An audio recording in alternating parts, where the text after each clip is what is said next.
The Digital Photography Cafe show is brought to you by Focus Pyramid, the autofocus lens calibration tool for your camera, and by ShootProof, the easy way to proof and sell your photos online. Welcome to the Digital Photography Cafe show. Join hosts Trevor Curran and Joseph Christina as they chat about the art and business of photography.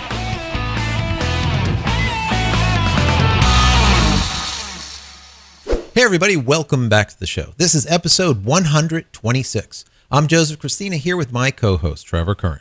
On last week's episode, we talked about a new portfolio website solution for photographers, the Nikon D5300 Pentax K3, along with our up-and-coming trip to New York City for this year's Photo Plus Expo. If you haven't watched last week's show, I encourage you to do so. You can find it at our website, digitalphotographycafe.com, in iTunes, listen with the popular Stitcher, TuneIn, and Xbox music apps, or watch in HD on TiVo. Hey Joe, we're back. How you doing? We're here. Good. Very, very good. Another week. Exciting. A lot of new stuff. A lot of news. A lot of cool stuff this week, right? We do have a lot going on this week. Yeah, a lot of new camera announcements. I guess, in preparation for the whole, fall season, Photo Plus Expo launch date and stuff. So, yeah, a lot of really cool stuff coming out. Looks good. Yeah. Let's jump in feet first, right? That's right. So, so Sony, we talked about Sony a couple weeks ago about the rumored A7 that they were coming out with. Well, the rumors were true, and they were very accurate. And they officially announced their new A7 full frame mirrorless system, which is really pretty nice, I guess we'd say, in theory, right? Yeah, it's exciting. Okay, I like this. We've talked about this for many, many months, and we've said, listen, we cannot wait for this mirrorless technology to hit the pro or prosumer market, because it's just cool, and I think that everything is going to go that way. And sure enough, Sony beats out Canon and Nikon, Olympus, all the rest of them to the punch. They just are in it. With they're in full it frames. Yeah, with full frame finally. All the other companies have mirrorless models, but this is absolutely. But they finally get the full frame into a small, compact, and this is what we've been asking for forever. Because I'm always complaining about stuff being so heavy and so bulky, and we're getting old, man, and whatnot. I know, that's what it is. I'm getting old. So yeah, they beat them to the punch. They get out this really small, camera that has a full frame sensor in it. It's both. What is it? They come two models. One I believe is 24 megapixels, and 36 megapixels. The other is 36. So yeah, I mean it's really pretty decent. If you're watching the video, you'll see it on screen, and we've got. It's kind of got a little bit of a retro style. It's kind of got more of those older film DSLR style bodies to it. But it's modernized. It still feels like, it still kind of looks like a DSLR, body, but it's thinner. It's got dust and moisture seals to help protect the electronics, which is really what you need in these cameras nowadays. It's actually even got like an external grip almost like molded into it, kind of like what our DSLR bodies of today have, but a lot of the mirrorless cameras have been very flat. Well, this one has more of that molded grip into it. So it reminds me of the old like motor for that you would use on the old cameras, the motoring film through them. So it's neat. I really like it a lot. I like that it's got all the toggle switches at the top, that there's a lot of, settings and resets that you can do to really customize it to what you want to do with it. I like that a lot. I like the E-mount that they have, and then all of the adapters. You can stick Nikon, Canon, Leica, all sorts of lenses onto it. That's really cool. Love that. It looks like it seems that we've seen some shots behind the scenes of people using it. We did not get one as of yet to test out, but all the reports and what we see and everything, it looks really, really nice. Very good light, low light responsiveness, which is to be expected by from any kind of full frame camera. It's my understanding that they kind of stuffed in a D800 mechanism into this very small form factor, and then remove the AA filter for space, Right. So you do not have that, the anti-aliasing filter in there any longer, because obviously it is mirrorless now, which is really cool. It's like taking a 454 big block and stuffing it into a Pinto. It's pretty much what they're doing. But in so doing, Trev, the one thing that really kind of just is problematic, or a couple of things is problematic, is that it's noisy, and that's one of the things that we've been trying to get away with. We want to get away from weight, and we want to get away from noise, but we want to institute the full frame technology. So they're almost there. I mean, they're like 75-80% there. But there's a couple of, that's one of the major down factors for me. Well, they've got a mechanical shutter in there, which to me, I mean, it's why do you need that? But I guess given the design of this camera, they still have to have this mechanical shutter in there in front of the sensor, and that's what's making the noise. So it's no longer the mirror clacking up and down out of the way. Now you've got this mechanical shutter that's doing its thing. Yeah, and it's pretty loud. I've seen some videos of that, being, used. Now, okay, so loud is relative, obviously. Sure. For if you're shooting in a quiet event someplace, you're not going to. You don't really want that. Yeah. If you're if you're shooting street photography and you really don't want to be, so noticed by, hearing the click, click, click, and you want something a little more silent, this is not the camera for you. Right. But if you're in a studio, you don't mind the clack, because honestly, for a model to reset in between it's shots, a good audio cue. Absolutely. And if you're not using flash, let's say, or using, natural light, you need some type of cue to know for the model to reset, right, to change her look, change her positioning and whatnot. And, without that flash, it's very difficult. So I don't mind the clack, the noise for that situation. So, it's good and bad. The thing that I'm going to speculate on this, why it's still in there and why they stuffed this old, the D800 basically into it, or what we're thinking. We don't know if that's the case, but number one, it's already out there. They could repurpose. It's already engineered. It's already done. Existing technology, sure. Exactly, just like they do with cars, where you take Mazda cars and you take a door from a Mazda and put it onto a Ford. Exactly. What was it? A Mazda 3. Yeah, Mazda 3 would go onto a Ford Focus or whatever. You just either which way. It's the same type of thing. You're repurposing because you have assembly lines creating this stuff, like creating this, the sensor and the shutter and all the rest of the stuff. Right. And now it's just changing it, altering it slightly, and still being able to reuse it. That could be one reason. The other reason is, my understanding is, it's only going down to 1/4000th of a second is what the shutter will capture at, instead of like an 8,000th, which we're used to for shooting outside and whatnot. Also, ISO, we're used to 200 to 300 as a baseline. 100 as a baseline on most of our cameras, and sometimes even lower. This is at 200 ISO for a base, and that's a little bit problematic, because you're shooting at a 4,000th, you got a 200 ISO. There might be some extreme bright situations that you're not going to be able to compensate for. Right. And so I can see, this is the second, I think, part to the problem that I see. So I like to see, flash sync down to 200 to 300 as far as flash sync, and then compared to the 160 it's currently at, I like to see the ISO down to 100, or even lower if possible. We like to see 50 also. And we like to see also, that shutter speed up to 8,000, 1/8,000th. So, these are a couple of things that might be drawbacks for some pro photographers. Yeah, certain situations and stuff. Sure. Right. I mean, again, this is, like we said, kind of incorporating a new structure with existing technology and some modified technology, of course. But sure. But, I think this is all part of the adoption rate that we've talked about on past shows. They need to get product out there for people to get hands-on, to test, to see if they will adopt this new format. If they will, then they'll actually start spending the time to rework things and make things better, get the sensors to where they need to be to get, better ISOs and stuff, hopefully eliminate this mechanical shutter at that point. But for $2,300, it's an investment. It's not a point and shoot camera. I mean, it's not even like a consumer level camera at that price range. I mean, it's the range of a pro body. And you know, with that said, you know, and with some of these limitations, I guess you really have to think about whether you want to make that financial investment to adopt this new technology at this point.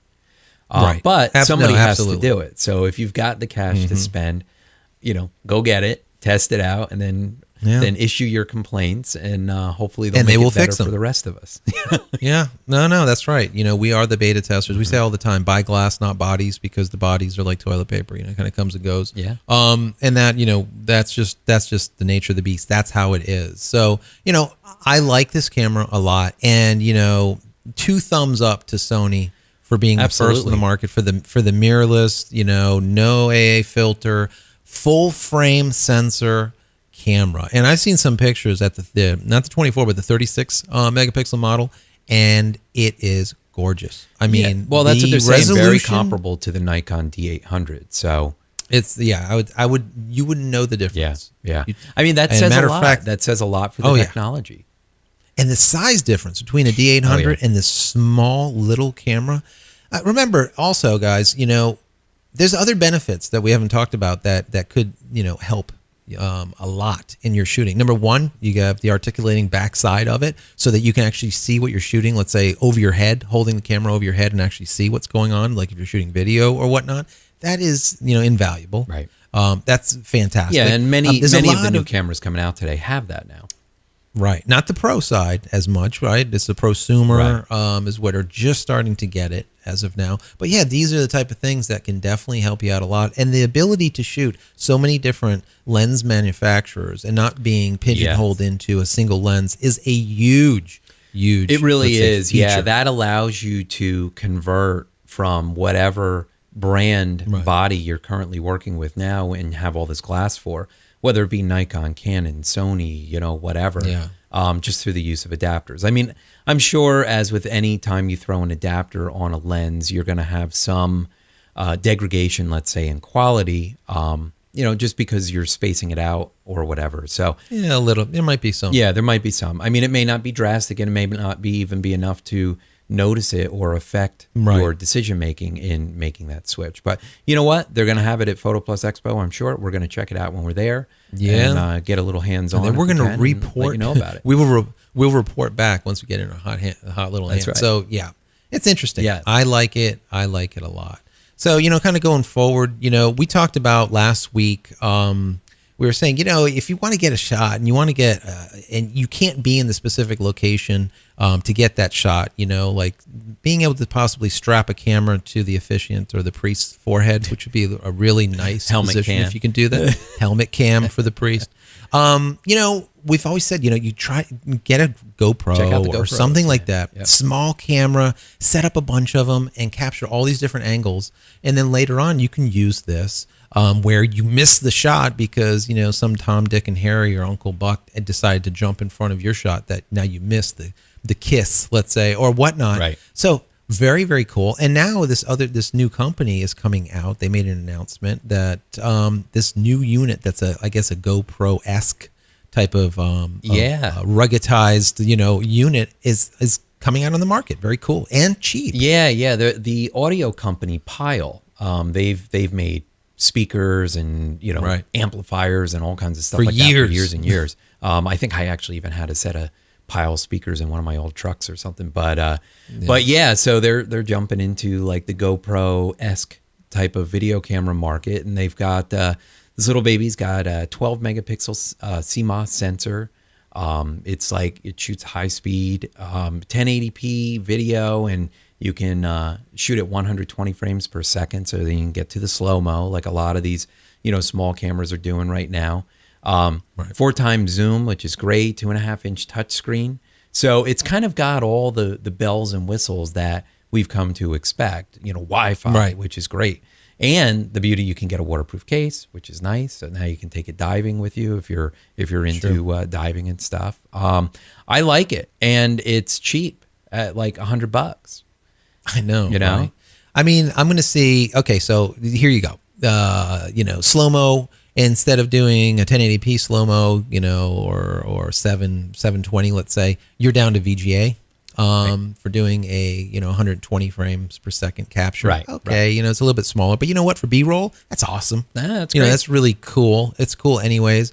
It's got 2-hour lithium battery in there that you recharge through like USB, or you can stick in your car and recharge it. Really great. Yep. Also, like a what's cell kind of phone. cool, I understand that it comes with like a multitude of clips that you can clamp to like handlebars, like a wristband or armband, a snorkel, helmet cam, wherever on your bike. And it comes with it. Whereas with like the GoPro, these are all extra accessories priced that you gotta items buy, that it gets extremely pricey very quick, and that's why GoPro is probably like a multi-million-dollar, $100 million business at this point. So, but yeah, so they're kind of throwing their hat, in the ring and seeing what happens with it, keeping the price down and seeing if people will pick it up. I tell you what, if the quality is even 75-80% of what the GoPro is, I would definitely give it a try. Yeah, absolutely. Again, like you said, for $99, great for B-roll footage, good for just having fun with video as well. Without having to take out your big heavy equipment and stuff. Or $300, or whatever. Yeah, a exactly. good chunk of change. Exactly. So pretty cool, interesting, definitely worth checking out. We'll see if they're going to be there. I don't know if they'll be at the show. I mean, it's traditionally not an audio show, so I don't know if they'll have a booth there with this new camera, but we'll keep our eyes peeled. Yeah, absolutely. Very, very neat. So Fuji, they announced the X-E2. Yep. Once again, another mirrorless. Second generation now. Yeah, let's say second generation. It's just really, it's interesting. I love Fuji for simply this.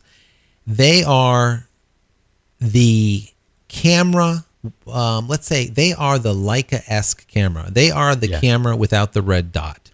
They are the camera that looks like a Leica that's not, and it doesn't have a Leica price tag, and they're getting better and better and better every iteration. Yeah. So I like them for that. I like that old school, old Leica feel type of 35 millimeter camera, and that's what these things have. They've always looked like they've that. adopted They still that do kind of design style. that retro, film type of look. Yeah. I mean, it's nothing to sneeze at. A 16 megapixel APS-C size sensor, so it's got a pretty good sensor in it. 3-inch LCD up to ISO 6400 full HD recording. This does actually have a mic input, which is pretty cool. Pretty good. It's got the X mount for lenses, and with an adapter, you can put M lenses on there as well. Yeah, so basically that just opens up the entire range of Canon, the whole gamut at that point through an adapter. Yep. I'm going to guess, autofocusing won't work. You'd have to manual focus at that point, but who cares? You can still use your glass on it.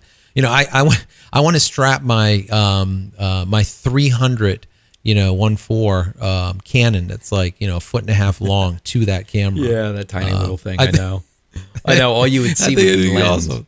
Yeah, it'd be lens and like this little thing on the back, and that's it. I think it'd be cool. It would be cool. Well, and you know what? That's where we're moving, right? I mean, that's what we keep talking about this stuff. So, but this is going to be available in November. The body only for $1,000, and you can get it with the 18 to 55 millimeter 2.8 to 4 lens for $1,400. So it's not cheap. Awesome. It's not a point in, it's a mid range. It's one of those mid range. That's definitely worth checking out. I like it because of the bigger sensor, and they didn't try and jam like 30 something megapixels on an APS-C. They stayed at a modest 16, which is nothing to sneeze at. So I think it's pretty cool. And I like their soup to nuts that Fuji does. You take the shot and then they print it on a Fuji printer and Fuji, and what happens is the output. If you've seen any of the output of these little small cameras that they're creating, the output is amazing. The colors, the saturation, the clarity. I mean, it is worth every penny. The color profile for what it is. And calibrations are using are good. Yeah, you get Beautiful. really good results. Well, we saw that a year or so ago at the Fuji booth at one of the, I think we were at WPPI actually, and they had a huge booth set up there with all of their pro printers, and like around the corner was all their cameras, and they were actually showing output from the cameras into those printers, and it was really great stuff. I mean, it looked very nice. Yeah, absolutely. They got color down for sure. So anyways, let's go ahead before we go any further and take a quick break to hear from a couple of our sponsors. Are you frustrated with slightly out of focus images when you know your autofocus spot was dead on? It's simply not your fault. From manufacturer to manufacturer, and even lens copy to lens copy, there are slight variances to the exact spot where light is being focused onto the sensor. Finally, there's a product that allows you to compensate for those variances and make sharper images immediately. Focus Pyramid, the autofocus lens calibration tool, is an absolute must for every photographer. If you want to make the sharpest images possible, then you need to take control over your camera's focusing system. With the Focus Pyramid, you can calibrate all of your lenses on your lunch break. The Focus Pyramid makes lens calibration quick and easy at an affordable price. So give your lenses a new lease on life and take your photography to the next level. Head over to focuspyramid.com/DPC and get an additional 10% off just for being a show listener. As photographers, we're always trying to increase sales and profits after every event. We shoot an event and have hundreds or even thousands of images that just sit on our hard drives. Perhaps a better workflow would increase sales by getting those valuable images in front of the client. That's where ShootProof comes in. At shootproof.com, you can have an online gallery for all of your clients' proofing needs. ShootProof helps increase profits while building your brand and securing your photos without charging commission fees on sales. ShootProof galleries display your photos beautifully while helping to streamline your workflow and automate more of your business through their intuitive studio control panel. Once approved, photos can be directly fulfilled through ShootProof's various professional lab partners or fulfilled by you. All ShootProof plans have the same feature set. You simply choose the number of client photos stored, decide what products to sell, and the price. Try ShootProof today by taking advantage of their free 30-day trial offer. As a Digital Photography Cafe viewer, ShootProof is offering a 20% discount off any of their premium plans by using promo code DPC20 at checkout. ShootProof. Upload, share, sell, print. All right, Joe, we're back and time for another iteration of the D5000 series cameras from Nikon. We now have the D5300. I'm so excited. I can't even tell you. I know, you're just, on the You hear edge it in my of your voice? seat, aren't you? Yeah, yeah. It's kind of okay. So not to down, on Nikon, and we've been really, pushing the Sony up lately because really they're innovating and not iterating. And once again, here's a classic example on Nikon just iterates on what they've had. It's the 5000 line, 5100, 5200, 5300. Yep. And when you look at the specs and just look at the differences, I mean, the difference are marginal, or they are just basically the same of what everyone else is doing. It's like more of the same. So they're taking their existing technologies that they have in other lines and other models and kind of moving them into this level of a camera and stuff. I mean, it's fine. We need to iterate, right? I mean, if somebody is looking to buy that level of a DSLR now, why wouldn't you buy the 5300? Why would you be looking for the 5200 or the 5100 other than just getting it cheaper? So I mean, they need to do these baby steps, let's say, in their model lines. But at least with this camera, they added Wi-Fi and GPS, which I think is pretty cool. I mean, that's kind of become the it thing to have, which is great. I think that's fine. They upgraded the processor to from the 3 to the X-E2. So that's always good. A little bit better processing capability in there. So some nice iterations. Yeah, and by doing so, by changing that processor, they went from 6400 on the ISO to the top end of 12,800, which is good. That's good. Probably the biggest thing that they did was they get rid of the AA filter. And that's just what they're doing now. And exactly. That's kind of the new thing. They've figured it out. They figured out how to compensate in camera for not having the AA filter. So no more AA filter. So that's really, really about it. So, it's planned obsolescence. That's just the way it is. 51, 52, 53. Maybe they'll do a 54, in 6 months from now or whatever, and change a couple of things. But yeah, nothing stellar. There's nothing really big to really talk about where there's any kind of major changes besides what everyone else is doing. I think one of the other things, they got rid of interlace. So there's no more interlace. It's all P now. It's all progressive. So all their videos now 60p, 50p, 30p, 25p, 24p. No more I. involved. So, but you know what? Interlace is dead anyway. So that's not really a big thing either to talk about. So right. Yeah. Yeah. I mean, again, if you're in the market for that level of a camera, obviously check it out. If we get by the Nikon booth, which I'm sure we will, we'll take a look at all their models. Really, because I mean, Nikon and Canon, they're the two big ones we always say. But I'm really interested in Sony, and I'm really interested in stopping by Fuji as well. Yeah, absolutely. Absolutely. Take a look. So now we have more on the business side of the profession, I guess. Google does something completely wacky. So Google has been changing stuff in their products for some time now. They've always had the tagline, right, of do no evil, right? Do no harm, or whatever it is, see no evil. I don't know, something like that. Believe that. But, a lot of I got some land out here in the Everglades to sell you. Yeah. A lot of people have been really saying lately how much Google has been changing, and that they're really moving away from being this kind of open source feel of a company to more of a corporation. Yeah. And I have to agree in some respects. I mean, but businesses are in business to make money, right? Not to just give everything that they produce away for free.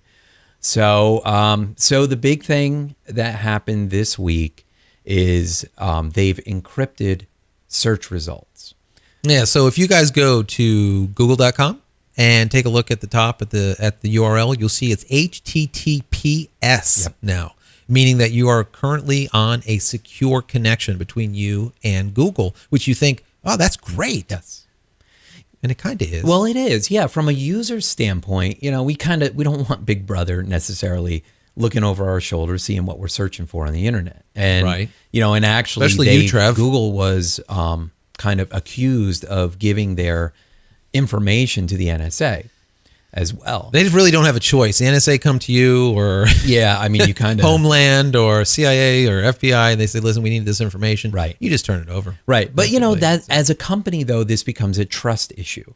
If they start turning over their information just off of even innocent searches, not something that people really shouldn't be searching for, but innocent searches. Now the NSA is obtaining this information about all of us who are using Google, and is that really necessary? So the idea behind it, there's a couple schools of thought that as to why they're doing this. They've been rolling this out for a while.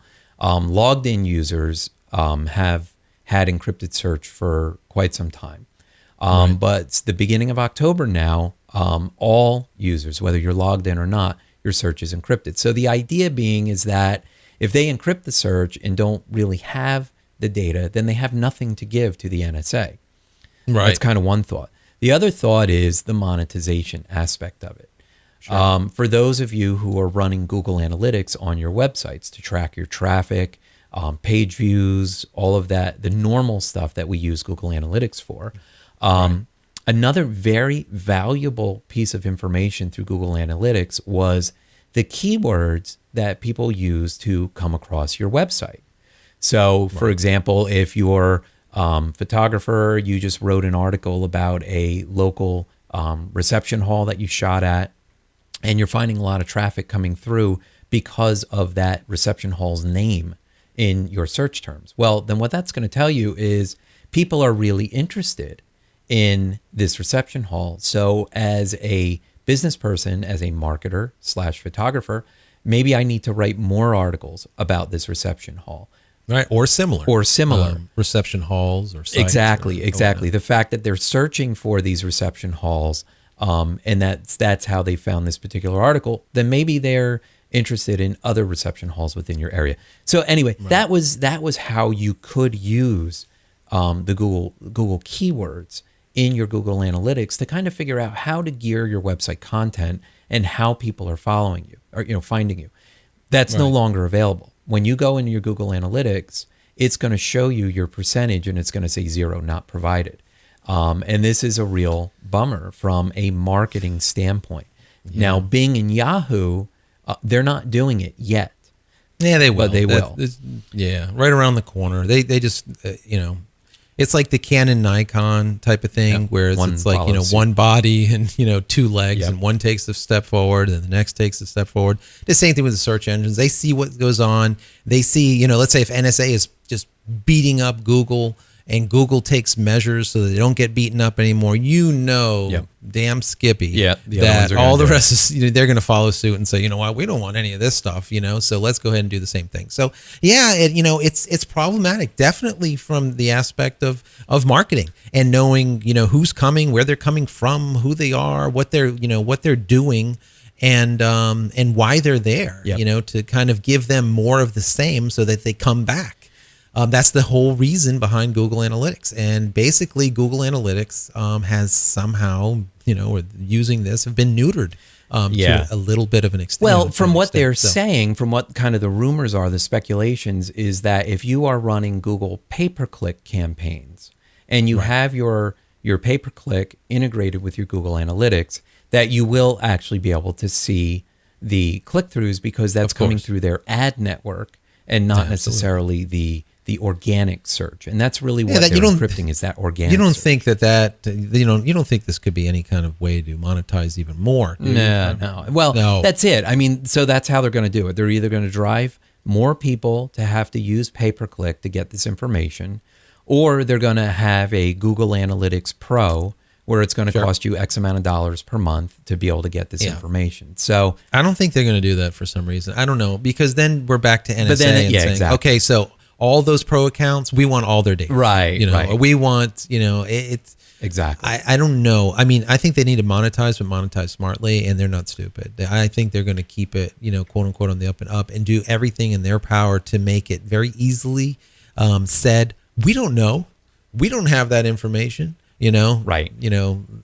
Basically go pound the pavement and go find it elsewhere, and it's just not going to happen, from us, and go look elsewhere for now. Send them over to Bing or to Yahoo. Exactly. Or something, So I don't know. Yeah. It's the usual, the marketing problems that we have. When something is really working well on our website and we're getting a ton of traffic, we're like, wow, oh my God, we're like, in the first, we're on the first page. We don't even know, why are we there? And all of a sudden we're getting all this business. Next month or 2 months later, they change the algorithm, and you're gone. The process, and you're gone. You're on like page 50. Like, what the hell? Yeah. What So the bottom happened? line, guys, is just keep on writing quality content. Post to post to post, write good stuff, and write relevant stuff to your market, and you'll be fine. One way or another. There's no circumventing the system, and if it is, it's for a very short time, and then that's gone. And then anyways. It's gone. Do it for the long haul and write quality content, right? Yeah, that's exactly right. Don't try and do, in the past, that was a whole industry, kind of the SEO industry of being able to skirt the algorithms and stuff to be able to get ranked better. And there are still people out there trying to sell that, but the real legitimate people will tell you these are steps that you need to take to make your site SEO friendly, and this is what you need to do for your marketing. And they provide that guidance. That is the type of consulting you want.